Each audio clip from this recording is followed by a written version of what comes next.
Hey, we're back again with Mike Johnson. I'm John Parker Wilson, and we're going to take a look and break down some of these plays further from last week in the LSU game.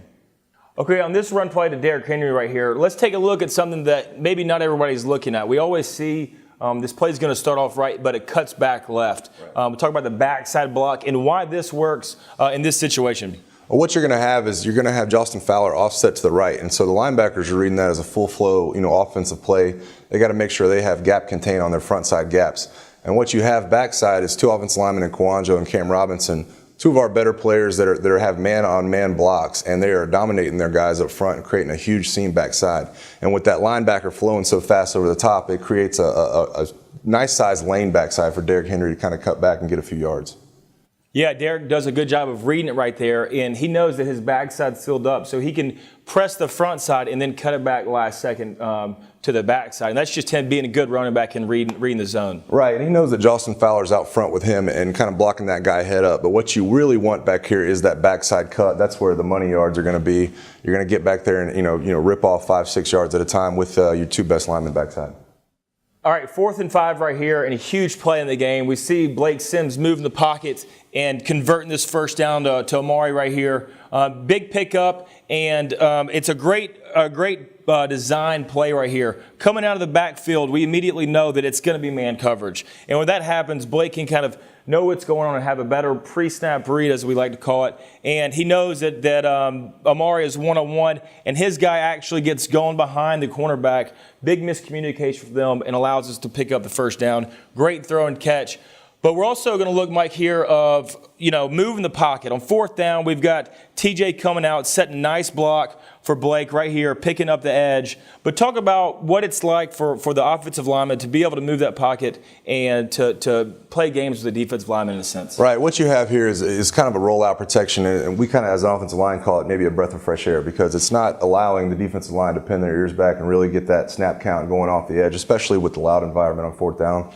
You kind of see those guys are kind of responsible for the gaps to their right. You have O.J. Howard kind of blocking the backside and really just allowing Blake Sims to get out and make a quick throw and not put too much pressure on the front. Yeah, and with Blake's ability to also run the ball, it just strains the defense that much more. He can throw it, he can run it from out there, and like you said, it helps out the offensive linemen going throughout the game. Later in the game, they're going to know that this is a possibility for the offense to run. Right. Okay, definitely one of the highlights of the game right here was Amari in his quick slant right here, breaking it for a touchdown.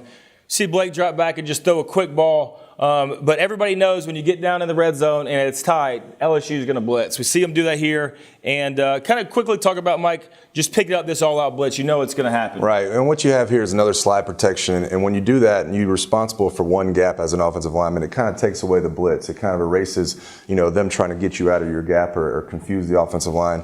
You see them all sliding to the right and leaving a tight end and a running back on the left to kind of pick up these two coming off the edge. And what that leaves is Amari by himself running the slant up top. Right, so they're just building this wall. They know it's a quick game. Blake's going to throw the ball quick. He does that. And once again, we see Amari make a play, breaking tackles downfield. But as you just alluded to, it's guys blocking, and we see DeAndre doing that right there. Right. When you run a blitz like that down the red zone, what you're doing is you're leaving the middle of the field open. And the defense knows their problems on that, and then you're trying to come back and make a play on Amari right here. But with the downfield blocking, he's able to make a move as an athlete and get in the end zone. Yeah, and coaches love to see those guys blocking downfield. But time and time again, we see with these big plays, it's always somebody downfield helping them out. We'll take a look also at Amari's ability, and we can see the corner right here coming up. He doesn't know what's going to happen. He could go deep. He could run a short route. He's kind of on his heels right here. We can see him going back. Amari runs a quick slant and just catches it and is able to beat the rest of the defense. Right. Lane Kiffin's done a great job all year of getting the ball to his playmakers, especially Amari.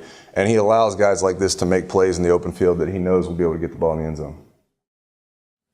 So, Mike, we just finished a tough game against LSU, and as soon as that's over with, you have to get ready for now the #1 ranked team in the country, Mississippi State. What's it like, and how quick do the turnover have to be from getting back from Baton Rouge off the plane and now getting ready for the next team? Well, every year in Alabama's schedule, this becomes a tough part of the year. Going through November, you're going to play a lot of tough teams, always in LSU, usually Mississippi State and Auburn at the end. You're telling the guys, get in the cold tub. Usually Nick even has a break somewhere in the middle of the year where he gives a Sunday and Monday off. Kind of get in the cold tub, get your legs back up under you and get ready for that stretch run. I think that's what you're going to see a lot of guys doing this week, kind of taking care of their bodies. But, it's a grind, and it's always a grind every year for Alabama. That's what you get playing in the SEC West. So I'm sure that the students will be ready, the fans will be ready, and the team, as always, is going to be prepared. Definitely. It was a tough overtime game, some extra plays, physical fought game, but this week, especially for the defense, is going to be totally different. Coming from the LSU, kind of the classic, our kind of offense, to now Mississippi State, it's really night and day. It's the new school versus we just played the old school. So what's it like on the defense going to be getting ready for this completely different offense? Right. Well, you heard Nick after the game last week say there was nothing spread about that. And what you have coming in is actually the opposite, because this is spread. This is Dan Mullen, Dak Prescott, sort of a Tim Tebow-esque attack. And it's going to be a huge planning week for the defense. So a lot of mental preparation is going to go into this for this Mississippi State attack, and hopefully we can have some success up front and stop this run game and make Dak Prescott air it out. He's had success usually through the year, but I think our defense will show up prepared, and we always have a great game plan. Yeah, I like this game being at home because we can communicate a lot better. I think the communication on defense is going to be paramount, and I think our offense, we had a couple good bright spots, but it's going to be getting back to the details, really to the fundamentals. We saw them kind of explode in the past few weeks, maybe take a step back, but the LSU defense is really good, and I think we're going to have to come back and kind of get back to fundamentals and make those plays and not just wait to the fourth quarter of the game to win it. Right, and you've seen that Alabama's offense has been a different animal at home. You've seen Florida, you've seen them against Texas A&M, you've seen them kind of play differently at home, and that has a lot to do with the offensive line up front and kind of having a first-year quarterback. So I think that being at home is absolutely paramount in this game. I think it's going to lead to us having some success on offense. Very nice. It'll be a huge matchup this week against Mississippi State. So don't forget to not join us next week as we'll take a look at the Mississippi State game, and hopefully we'll come out with a win. I'm John Parker Wilson for Mike Johnson. Thanks for joining us.